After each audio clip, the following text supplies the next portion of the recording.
today in the subject of the project management, syllabus is complete, and you have to be submit all the assignments. Hence, we today in the class will consider the mock test of the multiple choice question. है ना? Multiple choice question का आपको test देना पड़ेगा. Multiple choice question का university से भी आ रहा है कि मल्टीपल चॉइस क्वेश्चन में एग्जामिनेशन होंगे. तो ये ऑनलाइन एग्जामिनेशन में मल्टीपल चॉइस क्वेश्चन का आपको इंपॉर्टेंस बढ़ गया है. तो जो मॉक टेस्ट होगा आपको मॉक टेस्ट 1 आपको मल्टीपल चॉइस क्वेश्चन का question number 1, an important trend in the present stakeholder engagement process is. Project stakeholder engagement process का क्या इंपॉर्टेंट ट्रेंड है? Number A, identifying the all stakeholders. Number B, stakeholder diversity. Number C, complexity of the stakeholder relationship. Number D, communication technology. है ना? Stakeholder का engagement process पूछ रहा है. तो correct answer is the A. Answer B C D are the tailed in consideration. ये आपका correct answer है. Identifying all stakeholders which will be used for the project. है ना? तो ये आपका पहला क्वेश्चन का आपको आंसर हो गया. दूसरा, which relationship model is most commonly used in the precedence diagram. Precedence diagram में कौन सा रिलेशनशिप मॉडल आप यूज करते हैं? Number A, start to start. Number B, start to finish. Number C, finish to start. Number D, finish to finish. हाँ बताइए.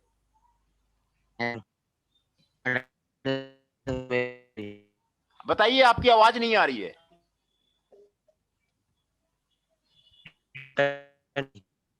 Attendance आपका नितेश जी हैं और पवन जी हैं, दो ही पार्टिसिपेंट्स हैं. दोनों का अटेंडेंस आपको बन गया है. नितेश जी और पवन जी का अटेंडेंस आपको बन गया है ना? ठीक है. हाँ, आपका अटेंडेंस बन गया है. तो आज हमने मॉक टेस्ट का आपको मल्टीपल चॉइस क्वेश्चन आपको करना होगा. यूनिवर्सिटी से भी गाइडलाइंस आ रहा है मल्टीपल चॉइस क्वेश्चन के लिए. तो हमने आज का जो क्लास रखा हुआ है वो mock test multiple choice question पे ही रखा हुआ है. Which relationship model is most commonly used in the precedence diagram? Number A, start to start. Number B, start to finish. Number C, finish to start. Number D, finish to finish. Correct answer is C. Finish to start is the most commonly used relationship. आपको finish to start number C जो है सबसे best precedence आपको relationship है. Number 3, AOA activity on activity diagram are only represented using this representation. Start to start. Number B, start to finish. Number C, start to finish to start. Number D, finish to finish. The correct answer is C. है ना? Finish to start representation. Finish to start representation is used in the AO activity diagram. Now come to the number 4. Which of the following is not true about the Delphi technique? Delphi technique के लिए कौन सा सही नहीं है? Number A, individual participating must know each other for the Delphi technique to be successful.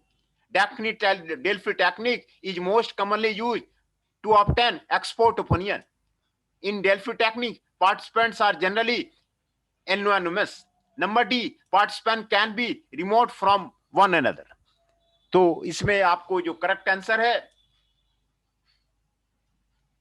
वो आपको ए, individual participating है ना in the Delphi technique are anonymous. है ना? तो ये आपको ए है. Number 5, typically signing of a project charter is the responsibility of number A, project sponsor. Number B, senior management. Number C, project manager. Number D, project stakeholder. The correct answer is A, unless the project sponsor is subsumed with the senior manager. है ना? तो project sponsor जो है उसकी responsibility है signing of the project charter. Number 6, you are the project manager of a ABC project. Midway through the project, a key component was found defective. This was not planned for.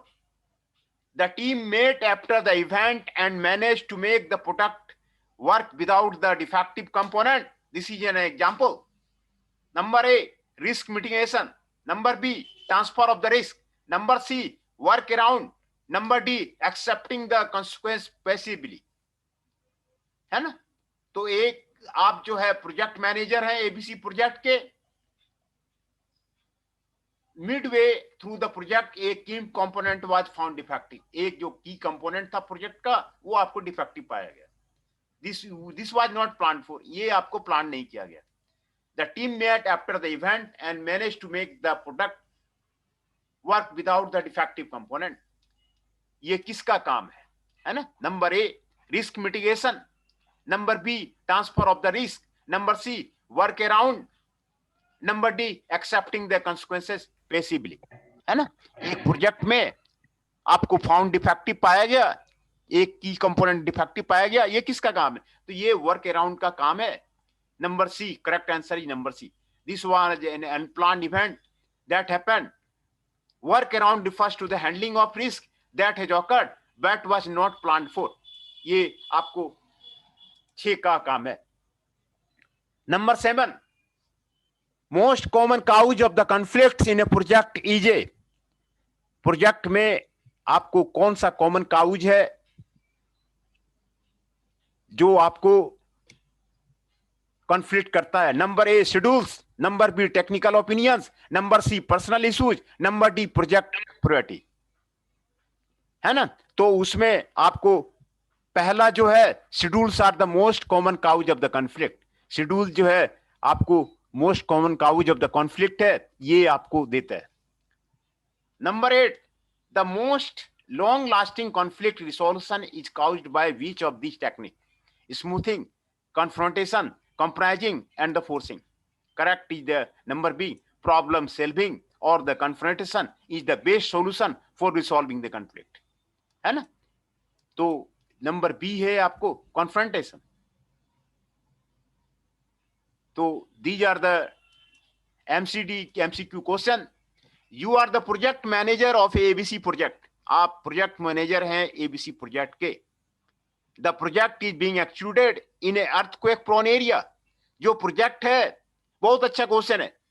Earthquake prone area में आपको project को करना है. To take care of this you buy insurance for the earthquake. इसके लिए आप क्या करते हैं? इंश्योरेंस लेते हैं. ये किसका एग्जाम्पल है? This is an example of a किसका एग्जाम्पल है?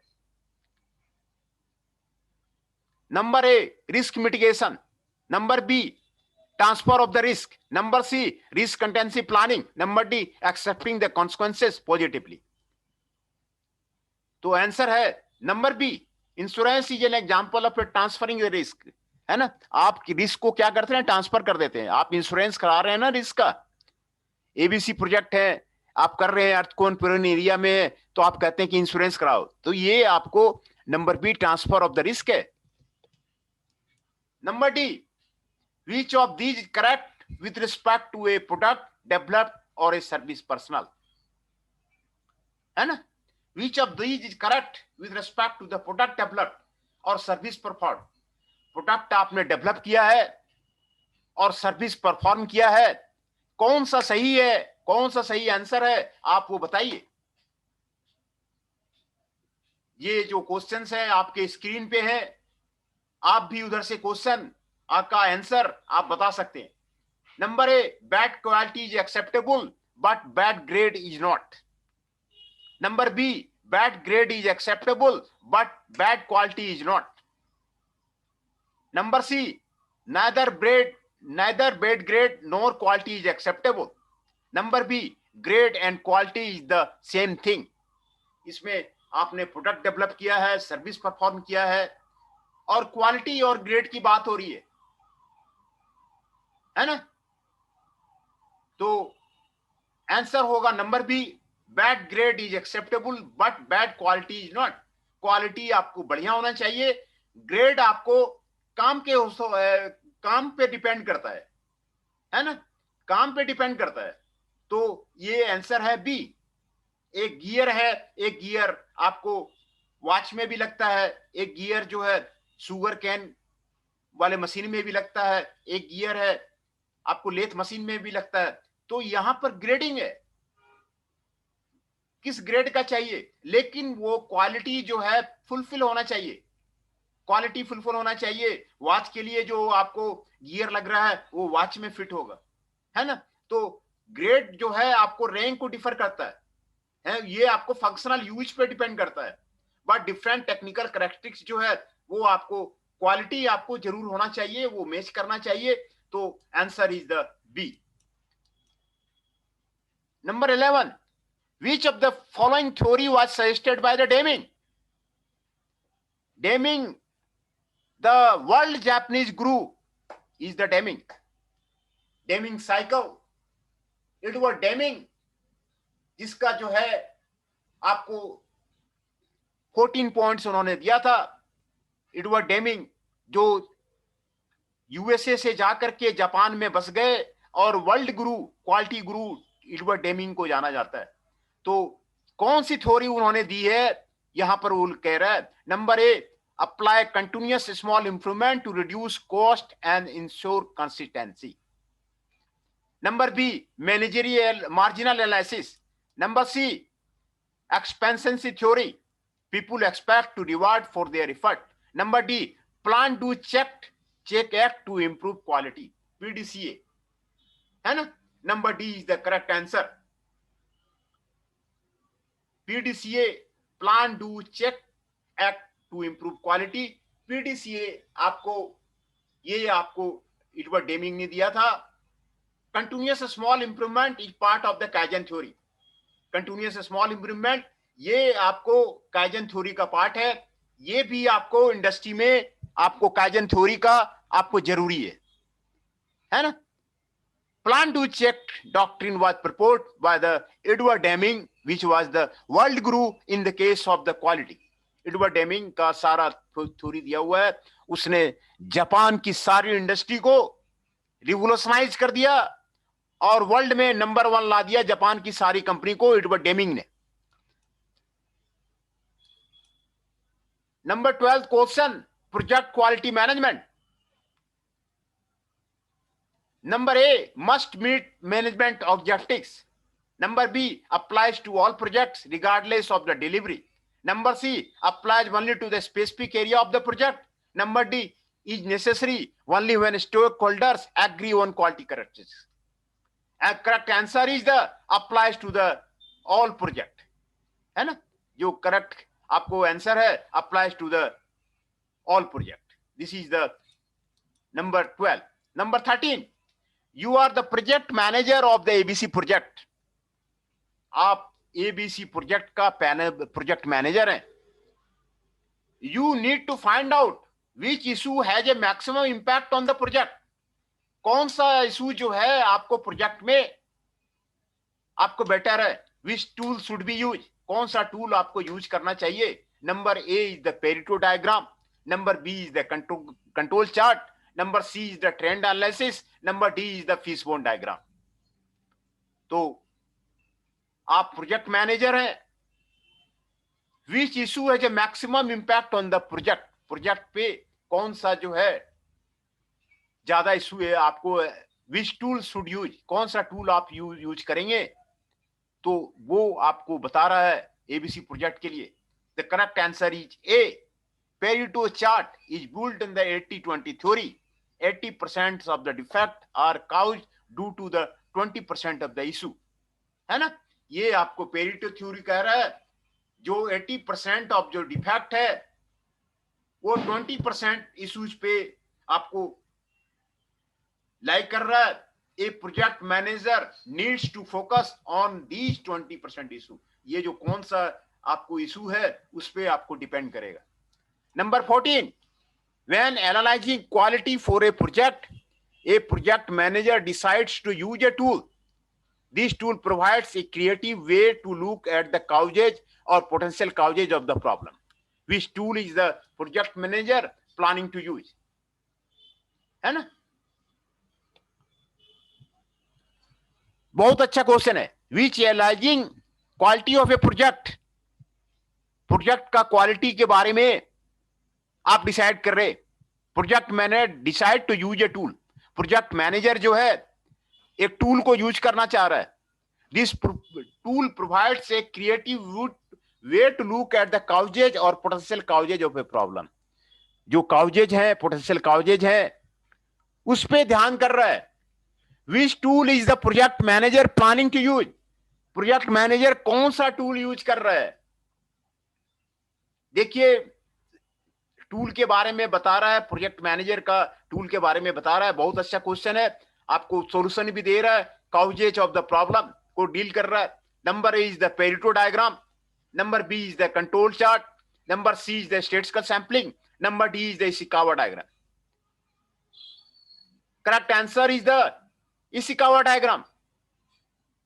Ishikawa is also the one of the quality guru of the Japan. He's provided the fishbone diagram, and Ishikawa diagram or the fishbone diagram is the tool that project manager planning to use. वो plan करता है use करने के लिए, और cause basis को पता करता है कि काउज कहां है सिस्टम में, और उसको ठीक करता है. ये आपको इशिकावा डायग्राम है, फिशबोन डायग्राम है. ये आपको इंडस्ट्री में ये टूल आपको काफी काम आता है. किसी भी ऑर्गेनाइजेशन को सक्सेस करना है, किसी भी आपको सक्सेस करना है, आप फिशबोन डायग्राम बनाइए. कहां से प्रॉब्लम आ रही है, पोटेंशियल काउजेज क्या है, काउजेज को पता कीजिए कि भाई आपका इंडस्ट्री क्यों बंद हो रहा है. आप कह रहे हैं सीख जा रहा है, आपकी इंडस्ट्री चल नहीं रही है, आपका इंडस्ट्री घाटा में जा रहा है. अरे क्यों घाटा में जा रहा है?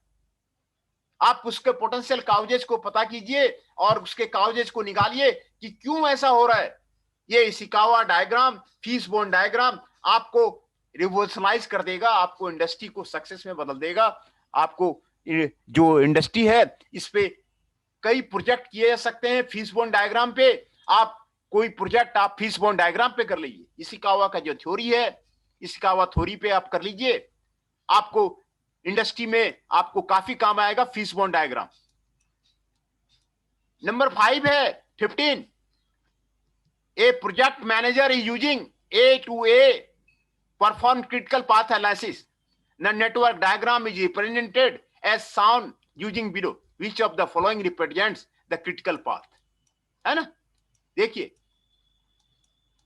ये आपको ड्यूरेशन दिया हुआ है, ये डिपेंडेंट ऑन दिया हुआ है, और ये आपको ड्यूरेशन निकाल करके ये क्रिटिकल पाथ एनालिसिस ये आपको दिया हुआ है. तो आपको क्रिटिकल पाथ बनाना है कि कौन सा जो है ABIR. तो ABIR सभी का ड्यूरेशन आपको जोड़ना होगा. ड्यूरेशन यहां पर टाइम सबका जोड़ दीजिए कितना ABIR में लगा. CDHR उसका टाइम जोड़ दीजिए कितना लगा. CDGIR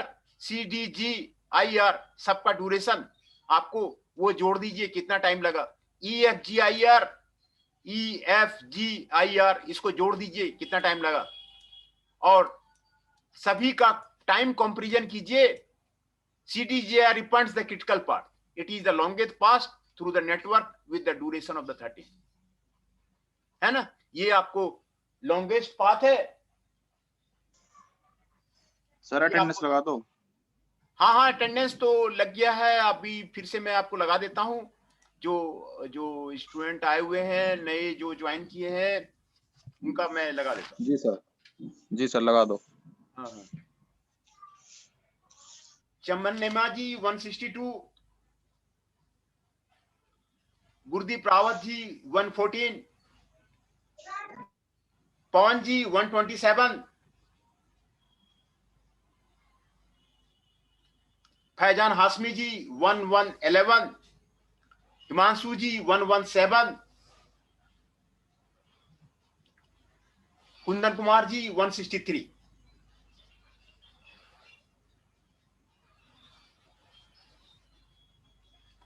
ये 6 पार्टिसिपेंट्स हैं, 6 का अटेंडेंस लगा दिया है।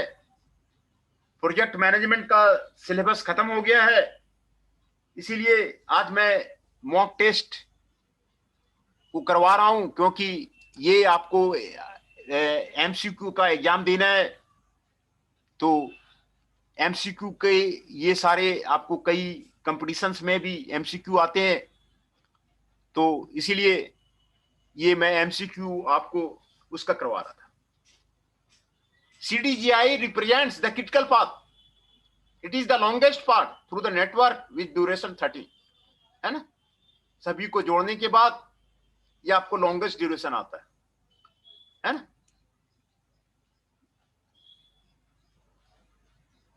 For the sequence diagram in equation question 15, what is the float of the activity B?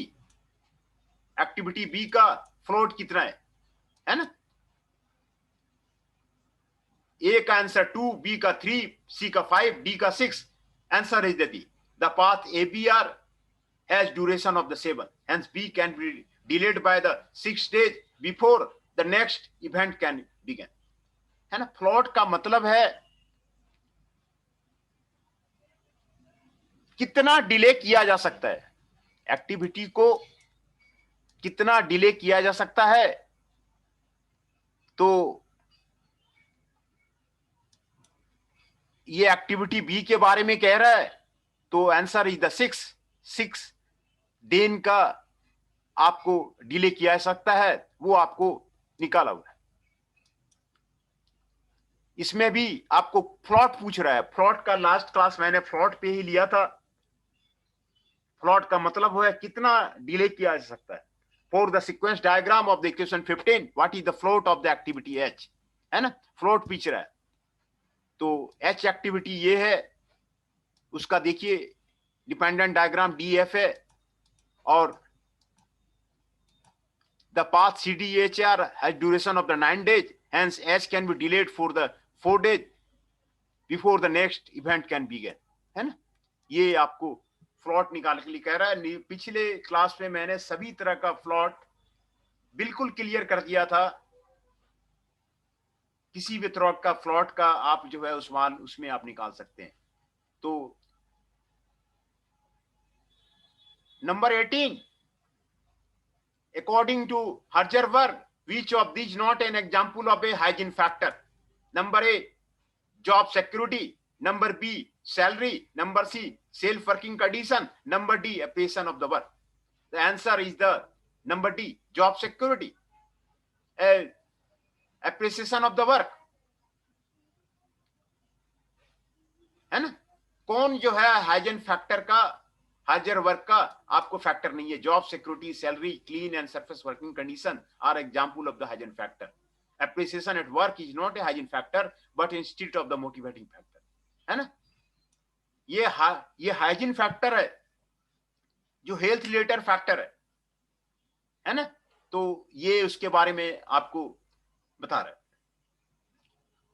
Number 19 है, according to Malsaw hierarchy of needs, which is the lowest level which must be made before other levels can be made. Number A is the STEAM, number B is the psychological, number C is the social, number D is the safety. And Malsaw की जो hierarchy need है, which is the lowest level which must be made. Number B is the psychological factors appear at the lowest level of the Malsaw's hierarchy triangle. And number 20 है, which of these is not a benefit measurement product selection method, है ना। Project selection method को कई method मैंने बताया, numeric method है, non numeric method है, project selection में मैंने बताया हुआ है। तो कौन सा मेथड आपको बेनिफिट मेजरमेंट के लिए प्रोडक्ट सिलेक्शन में नहीं है। Number A integer algorithm, number B internal rate of return, number C scoring model, number D discounted cash flow. इसमें देखिए इंटीजर एल्गोरिथम उसमें नहीं था। तो जो प्रोजेक्ट सिलेक्शन मॉडल जो मैंने बताए हुए हैं, न्यूमरिक, नॉन न्यूमरिक मॉडल, उसमें आपको इंटीजर एल्गोरिथम नहीं था। Hence the answer is a. Other 3 examples of the benefit measurement method, और जितने 3 मेथड दिए हुए हैं वो बेनिफिट मेजरमेंट के लिए है। इंटरनल रेट रिटर्न से पता चलता है कि कहीं पर आपने प्रोजेक्ट लगाया है, प्रोजेक्ट से आपको कितना बेनिफिट आ रहा है और नहीं आ रहा है। स्कोरिंग मॉडल से पता चलता है कि प्रोजेक्ट से कितना बेनिफिट आ रहा है, नहीं आ रहा है। डिस्काउंटेड केस फ्लो से आपको पता चलता है कि आपको कितना बेनिफिट आ रहा है, नहीं आ रहा है। तो ये आपको 20 क्वेश्चंस मैंने आज आपको बताया, और इसी को मैं आपको रिवीजन कर देता हूं, क्योंकि ज्यादा भागना ठीक नहीं है। क्वेश्चन समझ में भी आना चाहिए, तो क्वेश्चन क्लियर होना चाहिए। तो ये मैंने एमसीक्यू क्वेश्चन आपको करना है। तो ये मैं आपको मॉक टेस्ट आज मैं आपको करवा दिया। तो these are the questions. Number 1, an important trend in the project stakeholder engagement process is, है ना, project stakeholder management engagement process का क्या प्रोसेस है? Identifying all stakeholders, stakeholder diversity, complexity of the stakeholder relationship, communication technology. क्या process है? तो correct है आपको answer A. Answer B C D are telling consideration sir. तो ये आपको टेलिंग कंसिडरेशन है, तो करेक्ट आंसर आपका ए है। प्रेसिडेंस डायग्राम में कौन सा रिलेशनशिप आपको यूज किया जाता है? Start to start, start to finish, finish to start, finish to finish, है ना। प्रेसिडेंस डायग्राम में, प्रेसिडेंस डायग्राम आपको बताया हुआ है नेट सीपीएम नेटवर्क में। तो आपको जो है करेक्ट आंसर है सी, फिनिश टू स्टार्ट। कहां से फिनिश हुआ, फिनिश से पीछे स्टार्ट की ओर जाते हैं, ये आपको प्रेसिडेंस डायग्राम है। जो आपको फिनिश हुआ डायग्राम एक्टिविटी, उससे स्टार्ट की ओर जाते हैं, ये आपको प्रेसिडेंस डायग्राम है। This is the most commonly used relationship, है ना। तो दूसरा AO activity diagram, activity on activity diagram are only represented using which representation, किसके द्वारा रिप्रेजेंट होता है?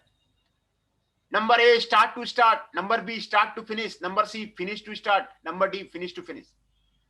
The correct answer is the finish to start.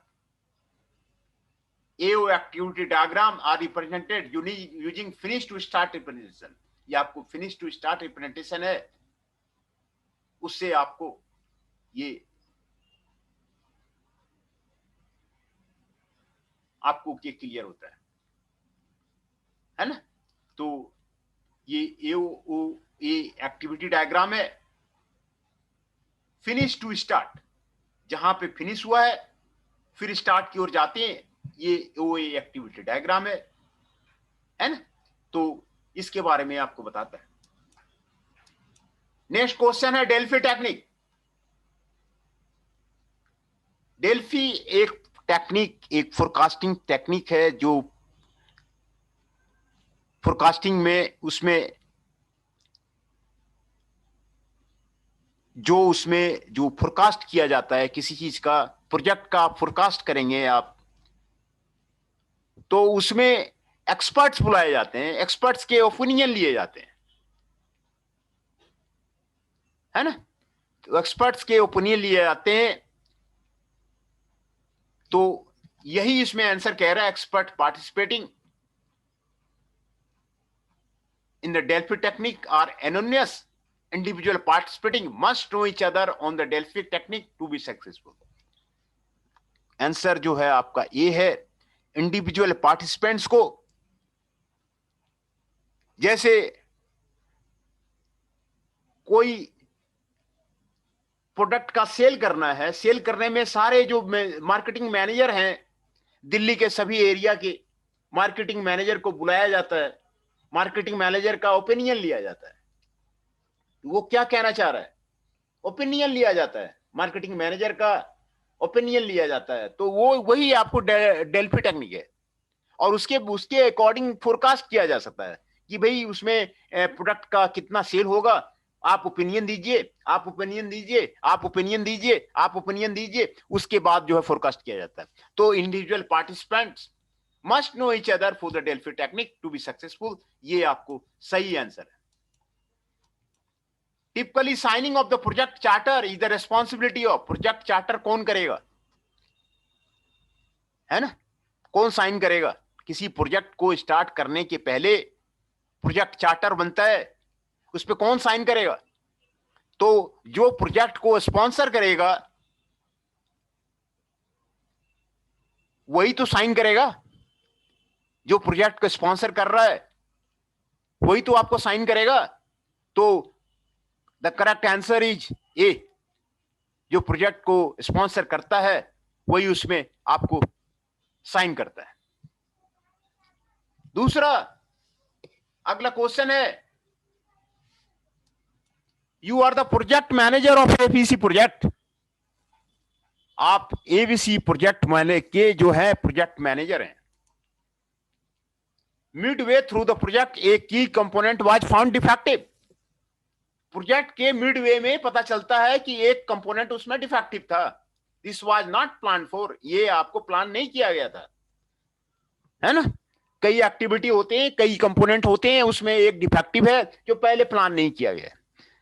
The team met after the event and manage to make the product work without the defective component, बिना defective component को किए हुए आपको project को किया गया। ये किसका एग्जाम्पल है ना। तो ये प्रोजेक्ट पहला है रिस्क मिटिगेशन, नंबर बी है transfer of risk, number C है वर्क अराउंड, नंबर डी है एक्सेप्टिंग द consequences पैसिवली, है ना। तो आपको this was an unplanned event that happened, है ना। Work around refers to the handling of the risk that was occurred but was not planned for. तो work around refers to the handling of the risk that was occurred but was not planned for, ये आपको work around का आपको example है, work around का example है। तो ये आपको 6 का आपको आंसर दिया हुआ है। Most common cause of the conflict in a project, project में कंफ्लिक्ट के क्या कारण है? Number A schedules, number B technical opinion, number C personal issues, number D project priority.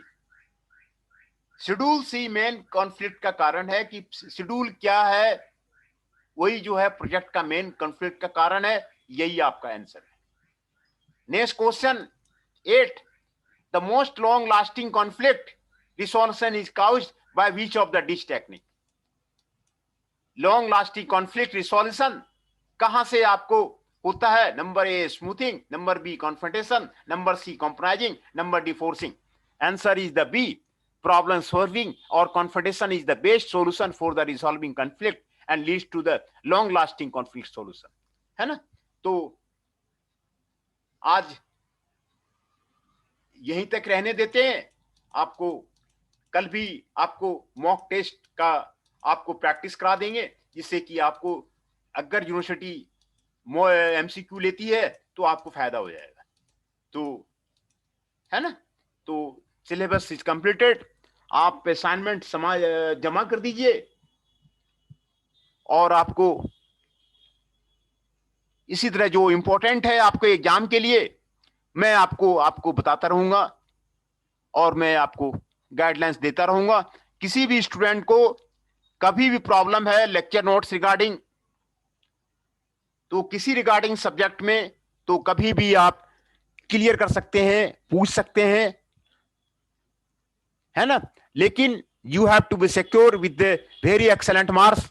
आप अच्छे मार्क्स लेके आइए, यही हमारी कामनाएं हैं। Thank you.